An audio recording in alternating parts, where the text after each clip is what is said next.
Hi everyone, and welcome to tonight's video where I'm going to be using PhotoMirage to show you how you can convert your astrophotography images into cinemagraphs. That's images with motions or short little video clips.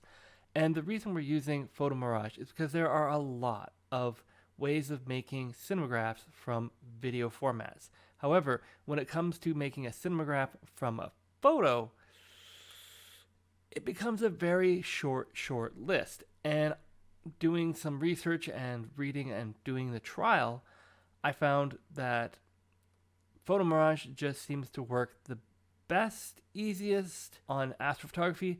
And while yes, it is possible to go and using Photoshop and going frame by frame, getting a significantly higher quality, the reality is that what I'm going to show you today takes about 5 minutes to do each cinemagraph, and therefore, from a time cost perspective, this seems to be the best solution. I have the Lagoon Nebula. I sort of picked this one in advance, and I will be doing a giveaway, which you can read at the bottom in the description, where I'm going to be giving away a bunch of these cinemagraphs I've been making from my own photography. Free to use, like, in your Zoom chats, or if you're doing live streams, go ahead and use them as a background, whatever. As long as you're not like turning around and selling them, I'm cool with that. So first of all, I'm going to show you the wrong way to do it, and by wrong I mean the way that I see most people do it. And there's an easy fix to it to make it look so much better. And if we go into this program here, all right, so there are two tools in PhotoMirage that are pretty basic. You have the arrow tool, which allows you to move where you want the Mirage to go. And if we hit play here, you'll see here that I sort of did that. And obviously, just quickly doing it doesn't really work. But you also have the stop tool, and the stop tool will allow you to stop things from motioning. As you can see here, it's now being held together. There's also this tool here, which you can sort of paint where you want the motion not to happen. It's similar to how the stop tool is used. It's cool, but I don't really see using it too much, but it is an option, especially if you are trying to move something very carefully and not something else like a mask or something. This allows you to quickly select objects and delete them or move them around. This is your lasso. I have no idea what this is. Oh, this is the Smart Photo Fix. When it comes to astrophotography, don't use it. You should already have the photo fully processed.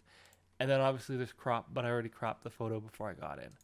So we're going to go back to the animation step. As you may have noticed from my initial showing you all the tools, obviously doing this, and the smaller the arrow, the less the move, and you can play around here with the speed, which we can get into a bit later, but you can go like this,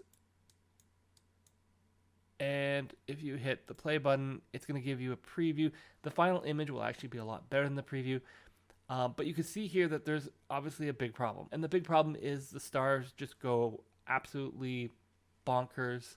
They all smear, and it looks pretty bad. Because again, with astrophotography, we're just trying to give a subtle effect. We're not trying to make it too big. This is why I say people do it the wrong way. It looks bad. The stars are all over the place. This is not what you want to do. So I'm going to stop that for a second. So what I actually want to do is actually use StarNet++, and or some other way of doing a StarMask, and I will have somewhere over there a link to StarNet so you can give it a shot. But basically, I'm going to convert that image that you see right there to this image here. And this image here is the same image. It's just I've removed all the stars. And if you really want to get really creative with this, you can do some denoising, some other stuff like that. Honestly, I think for this, you start to get a little overkill for what you're trying to do. So now we have a starless image. So we can now apply the motions that we want from the program without having the stars be smeared all over the place. And we can grab our tool, and I'm making a guesstimate on where I think this nebula goes. Now, there is a way of adding sort of a side-by-side motion to these arrows by using the control and pressing the center and dragging them like this. but I generally find that for astrophotography, smaller motions are better, and that side-to-side motion is kind of neat, but not really the way I'd want to. No. And this is where you get these arrows like that, delete, delete, and there we go. So I find smaller motions work better. So as we can see here, we've now added it. Okay, those motions maybe be a little too small, but we can use this to delete them. So you can sort of see the two extremes. I guess that was my demo of the two extremes. But you want to get the arrows to a point where you're not pushing anything too much. There we go. All right. And then you want to build your arrows out. And again, depending on what direction you want to make the Cinemagraph go. It doesn't have to be too crazy because the program will fill in the blanks for you, but you definitely want to indicate what it's doing. Let's try that. And there is a lot of trial and error with this because it's not always clear exactly what the program's going to do with each line move. Like as you use it more and more, you'll get an idea of what that is. But as you can sort of see here, it's moving around. It's not doing too bad. And now I'm going to go back and make a few changes because I like this guy going that way. Okay. So now I'm pretty happy with this motion. It sort of gives me a little bit of a spin in the center and the nebula sort of expanding outward a bit. However, I have some areas where it's sort of going along the outside. I don't really want those, so I'm going to use these red blockers around the outside of the nebulosity. And it doesn't have to be absolutely perfect again, but I basically don't want a lot of this background noise to be moving.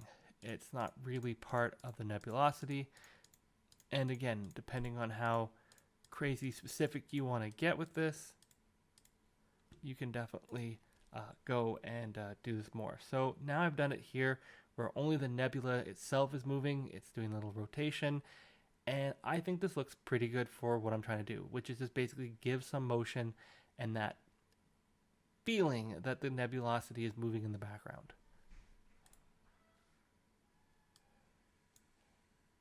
Now, obviously, I can go and make it slower. So I think slower is probably better in this. Nebulas don't tend to move pretty quick anyway. Okay, so now I've done this. I'm pretty happy with the preview. I am now going to actually export this. So go File, Export. It's going to go here. Now, there's a bunch of different options that you can pick depending on when you go, like Flickr, Google Photos, YouTube. You can read them all you want. I generally pick Custom. I'm going to go... Now, you can do animation loops, certain things. I'm going to do 30 seconds. And I'm going to set high. It's going to come out to about 93 megabytes. And honestly, that's pretty good. And then I'm going to click OK.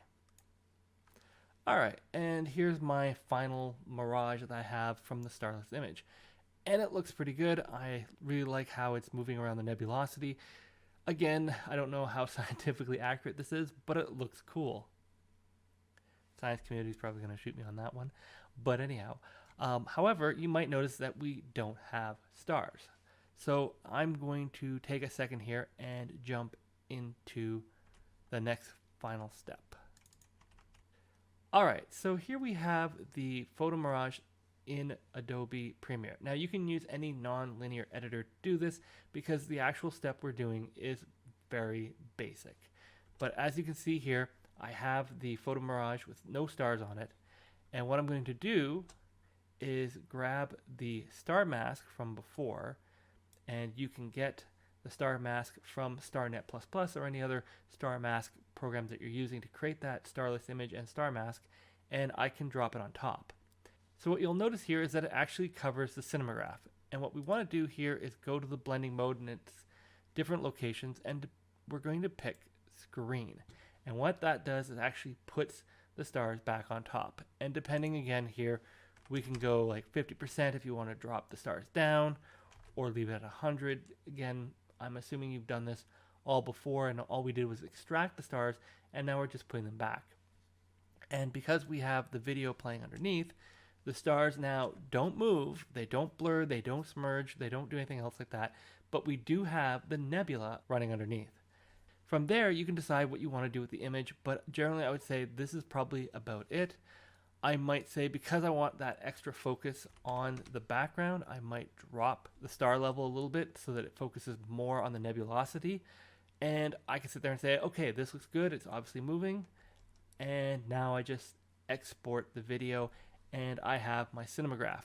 Now, obviously I have it here for 30 seconds, but you can shrink it, make it longer, depending on what you want to use it for. And then you could take 30 seconds and you could always speed it up because ideally this is going to loop at whatever speed you have it at. So if you want a Cinemagraph to be shorter, basically just time dilate it. Because there's no audio, it's not going to sound weird.